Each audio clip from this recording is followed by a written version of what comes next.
ചുറ്റുമുള്ള ഭൂരിഭാഗം മനുഷ്യരുടെയും അവസ്ഥ എന്താണെന്ന് അറിയാമോ?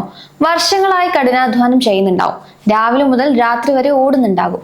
പക്ഷെ ബാങ്ക് അക്കൗണ്ട് നോക്കുമ്പോൾ കാര്യമായി ഒന്നും സമ്പാദിക്കാൻ കഴിഞ്ഞിട്ടുണ്ടാവില്ല. ഒരു സാധാരണക്കാരന്റെ ഏറ്റവും വലിയ സങ്കടവും ഭാരവും ഇതാണ്. ഈ ഒരു മാനസികാവസ്ഥയിൽ സോഷ്യൽ മീഡിയയിൽ ഒരു കാലത്ത് വളരെ സാധാരണക്കാരോ അല്ലെങ്കിൽ വളരെ താഴ്ന്ന ഫൈനാൻഷ്യൽ ബാക്ക്ഗ്രൗണ്ടിൽ നിന്നോ വന്നവർ ഇന്ന് വലിയ ആഡംബര വീടുകളും ലക്ഷറി കാറുകളും ആരും കൊതിക്കുന്ന ലൈഫ് സ്റ്റൈലുമായി ജീവിക്കുന്നത് നമ്മൾ കാണുമ്പോൾ നമ്മളത് മാനസികമായി ബാധിക്കാറുണ്ടല്ലേ?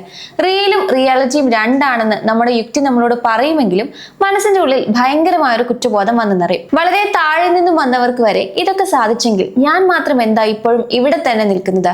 ഞാനൊരു പരാജയമാണോ എന്നൊക്കെയുള്ള ചിന്തകൾ വരും. ഈ മിഡിൽ ക്ലാസ് ലൈഫ് സ്റ്റൈൽ പെട്ടെന്ന് അങ്ങോട്ട് മാറ്റിമറിക്കാൻ സത്യത്തിൽ നമുക്ക് സാധിക്കുമോ? അങ്ങനെ മാറ്റണമെന്ന് ആഗ്രഹിക്കുന്ന ഒരാൾക്ക് പ്രാക്ടിക്കലായി എന്താണ് ചെയ്യാൻ കഴിയുക? പലരും വിചാരിക്കുന്നത് കൂടുതൽ റിസ്ക് എടുത്താൽ അല്ലെങ്കിൽ എവിടെയെങ്കിലും കൊണ്ടുപോയി വലിയ തുക ഇൻവെസ്റ്റ് ചെയ്താൽ ഈ മിഡിൽ ക്ലാസ് ട്രാപ്പിൽ നിന്ന് രക്ഷപ്പെടാമെന്നാണ്. എന്നാൽ യാഥാർത്ഥ്യം അതല്ല. നമ്മുടെ ലൈഫ് സ്റ്റൈൽ മാറണമെങ്കിൽ നമ്മൾ ആദ്യം വിലയിരുത്തേണ്ടത് നമ്മുടെ റിസ്ക് കപ്പാസിറ്റിയാണ്.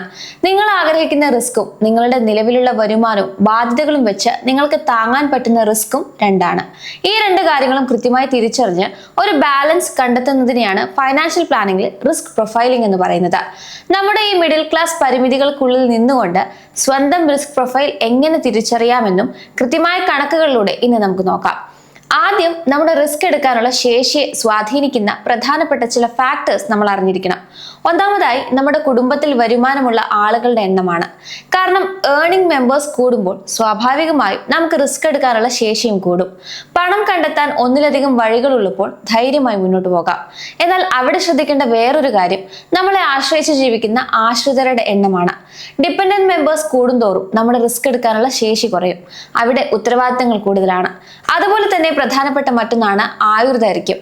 നമുക്ക് മുന്നിൽ കൂടുതൽ വർഷങ്ങൾ ബാക്കിയുണ്ടെങ്കിൽ, അതായത് പ്രായം കുറവാണെങ്കിൽ റിസ്ക് എടുക്കാനുള്ള ശേഷി കൂടുതലായിരിക്കും. കാരണം എന്തെങ്കിലും നഷ്ടം സംഭവിച്ചാൽ പോലും അത് തിരിച്ചു പിടിക്കാൻ നമ്മുടെ മുന്നിൽ ആവശ്യത്തിന് സമയമുണ്ടാകും. കുടുംബത്തിന്റെ കാര്യം കഴിഞ്ഞാൽ പിന്നെ വരുന്നത് നമ്മുടെ വ്യക്തിപരമായ ഘടകങ്ങളാണ്. അതിലൊന്നാമത്തേത് നമ്മുടെ പ്രായം തന്നെയാണ്. പ്രായം കുറയും തോറും കൂടുതൽ റിസ്ക് എടുക്കാൻ നമുക്ക് സാധിക്കും. രണ്ടാമത് നമ്മുടെ തൊഴിൽ യോഗ്യതയും കഴിവുകളുമാണ്. നല്ല ക്വാളിഫിക്കേഷനും ഒന്നിലധികം സ്കില്ലുകളും ഉള്ളവർക്ക് ധൈര്യമായി കൂടുതൽ റിസ്ക് എടുക്കാം. കാരണം ജോലി പോയാലും അവർ പെട്ടെന്ന് മറ്റൊന്ന് കണ്ടെത്തും. അതുപോലെ തന്നെയാണ് നിങ്ങളുടെ ജോലിയുടെ സ്വഭാവം. ഒരു സ്ഥിര വരുമാനമുള്ള സുരക്ഷിതമായ ജോലിയാണെങ്കിൽ കൂടുതൽ റിസ്ക് എടുക്കാൻ അത് നിങ്ങളെ സഹായിക്കും. അടുത്തത് മാർക്കറ്റിനെ കുറിച്ചുള്ള അറിവാണ്. വ്യക്തമായ ധാരണയുള്ള ഒരാൾക്ക് വിപണിയിലെ റിസ്കുകൾ കൃത്യമായി കൈകാര്യം ചെയ്യാൻ പറ്റും. കൂടാതെ നമ്മുടെ മാനസികാവസ്ഥയും ഇതിൽ പ്രധാനം തന്നെയാണ്. സാമ്പത്തിക തകർച്ചകളെ മാനസികമായി നേരിടാൻ ധൈര്യമുള്ളവർക്ക് മാത്രമേ റിസ്ക് എടുക്കാൻ സാധിക്കൂ. ഇനി ഇതിന്റെ സാമ്പത്തിക വശം നോക്കാം. നിങ്ങളുടെ കയ്യിലുള്ള ആകെ മൂലധനവും വളരെ പ്രധാനമാണ്. ബാക്കപ്പ് പണം കൂടുതൽ ഉണ്ടെങ്കിൽ നഷ്ടങ്ങളെ നേരിടാൻ കൂടുതൽ ശേഷിയുണ്ടാകും. അവസാനമായി നിങ്ങളുടെ വരുമാനത്തിന്റെ കൃത്യതയാണ് അല്ലെങ്കിൽ റെഗുലാരിറ്റി ഓഫ് ഇൻകം ആണ് നോക്കേണ്ടത്. സ്ഥിരമായി കൃത്യമായി വരുമാനം വരുന്ന ഒരാൾക്ക് എപ്പോൾ വേണമെങ്കിലും വരുമാനം നിലച്ചു പോയേക്കാവുന്ന ഒരാളേക്കാൾ കൂടുതൽ റിസ്ക് എടുക്കാനുള്ള സാമ്പത്തിക സ്വാതന്ത്ര്യമുണ്ട്. നമ്മൾ ഈ റിസ്ക് പ്രൊഫൈൽ മനസ്സിലാക്കി കഴിഞ്ഞാൽ അടുത്തതായി ചെയ്യേണ്ടത് പണം പലയിടങ്ങളായി വീതം വെക്കുക എന്നതാണ്. ഇതിനെയാണ് വലിയ വാക്കുകൾ നമ്മൾ അസറ്റ് അലോക്കേഷൻ എന്ന് പറയുന്നത്. എല്ലാ മുട്ടയും ഒരൊറ്റ കുട്ടയിൽ വെക്കരുതെന്ന് നമ്മുടെ കാരണവന്മാർ സ്ഥിരം പറയാറുണ്ട്. അതേ ലോജിക്കാണ് ഇവിടെയും. ഒരു സാധാരണക്കാരൻ തന്റെ ജീവിതകാലം മുഴുവൻ കഷ്ടപ്പെട്ടുണ്ടാക്കുന്ന പണം മുഴുവൻ കൊണ്ടുപോയി ഒരൊറ്റ സ്ഥലത്ത് മാത്രം നിക്ഷേപിക്കരുത്. ഉദാഹരണത്തിന് നമ്മൾ പണം മുഴുവൻ ചിട്ടിയിലോ അല്ലെങ്കിൽ ഒരു പ്ലോട്ട് വാങ്ങാനോ അതോ അല്ലെങ്കിൽ ആരെങ്കിലും പറഞ്ഞു കേട്ട് ഷെയർ മാർക്കറ്റിലോ മാത്രം കൊണ്ടിടുന്നത് വിചാരിക്കുക. നാളെ ആ ഒരു മേഖലയ്ക്ക് എന്തെങ്കിലും ഒരു തകർച്ച ഉണ്ടായാൽ നമ്മുടെ ലൈഫ് തന്നെ ലോക്കാവും.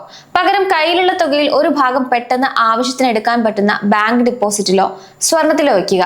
മറ്റൊരു ഭാഗം ഭാവിയിലെ വലിയ ആവശ്യങ്ങൾക്കായി തളച്ചിടുക.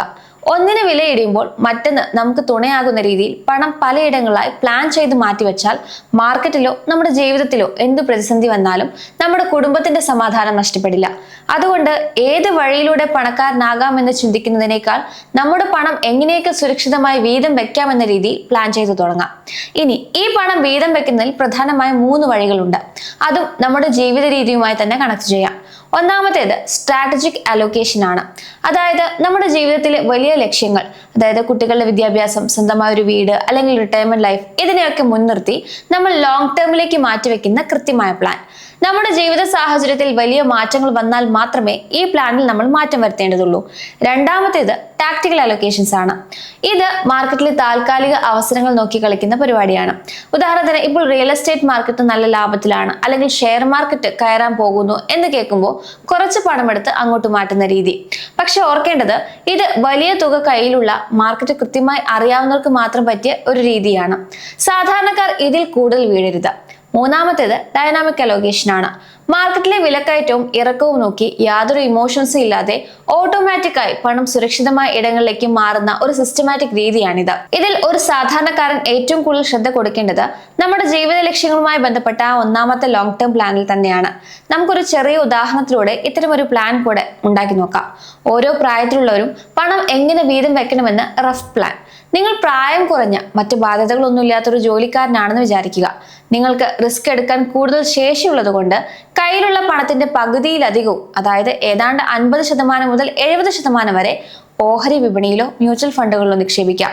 ബാക്കി തുക മാത്രം സ്വർണത്തിലും സ്ഥിര നിക്ഷേപത്തിലും ഇട്ടാൽ മതി. എന്നാൽ നിങ്ങൾ വിവാഹിതനും സ്കൂളിൽ പോകുന്ന 2 കുട്ടികളുള്ള കുടുംബത്തിൽ ഒരൊറ്റ വരുമാനം മാത്രമുള്ള ആളാണെങ്കിലോ അവിടെ ഉത്തരവാദിത്തങ്ങൾ കൂടുതലാണ്. അതുകൊണ്ട് ഓഹരി വിപണിയിലെ നിക്ഷേപം കുറച്ച് ബാക്കി വരുന്ന സിംഹഭാഗം തുകയും പെട്ടെന്ന് ആവശ്യത്തിന് എടുക്കാൻ പറ്റുന്ന ബാങ്ക് ഫിക്സഡ് ഡിപ്പോസിറ്റുകളിലോ സുരക്ഷിതമായ ഡെപ്റ്റ് ഫണ്ടുകളിലോ ആണ് മാറ്റിവെക്കേണ്ടത്. ഇനി വിരമിച്ച പ്രായമായ ഒരു ദമ്പതികളുടെ കാര്യമെടുക്കാം. അവർക്ക് റിസ്ക് എടുക്കാനുള്ള ശേഷി വളരെ കുറവാണ്. അതുകൊണ്ട് അവർ തങ്ങളുടെ സമ്പാദ്യത്തിന്റെ വലിയൊരു പങ്ക് മാസവരുമാനം തരുന്ന പദ്ധതികളിലും FDയിലുമാണ് സൂക്ഷിക്കേണ്ടത്. ഒരു ചെറിയ ശതമാനം മാത്രമേ ഓഹരി വിപണിയിൽ വെക്കാവൂ. സാമ്പത്തിക വിജയം എന്നത് മറ്റുള്ളവരുടെ ജീവിതം നോക്കി കോപ്പി അടിക്കേണ്ട ഒന്നല്ല. സോഷ്യൽ മീഡിയയിലെ തിളക്കവും പളപളപ്പും കണ്ട് അനാവശ്യമായ തിടുക്കം കൂട്ടുമ്പോഴാണ് പല സാധാരണക്കാരും വലിയ കെണികൾ ചെന്ന് വീഴുന്നത്. പണം എവിടെ ഇൻവെസ്റ്റ് ചെയ്യണമെന്ന് ചിന്തിക്കുന്നതിനേക്കാൾ മുൻപ് നമ്മുടെ ജീവിത സാഹചര്യം എന്താണ്, നമുക്ക് താങ്ങാൻ പറ്റുന്ന റിസ്ക് എത്രയാണെന്ന് നമ്മൾ സ്വയം തിരിച്ചറിയണം. നിങ്ങളുടെ സാമ്പത്തിക ഭദ്രത നിങ്ങളുടെ മാത്രം ഉത്തരവാദിത്തമാണ്. അനാവശ്യമായ കുറ്റബോധങ്ങളൊക്കെ മാറ്റിവെച്ച് സ്വന്തം പരിമിതികൾ മനസ്സിലാക്കി തികച്ചും പ്രാക്ടിക്കലായി ചിന്തിച്ച് മുന്നോട്ട് പോയാൽ ഏതൊരു സാധാരണക്കാരനും കടങ്ങളില്ലാത്ത സമാധാനമുള്ള ഒരു മികച്ച സാമ്പത്തിക ഭാവി കെട്ടിപ്പടുക്കാൻ സാധിക്കും.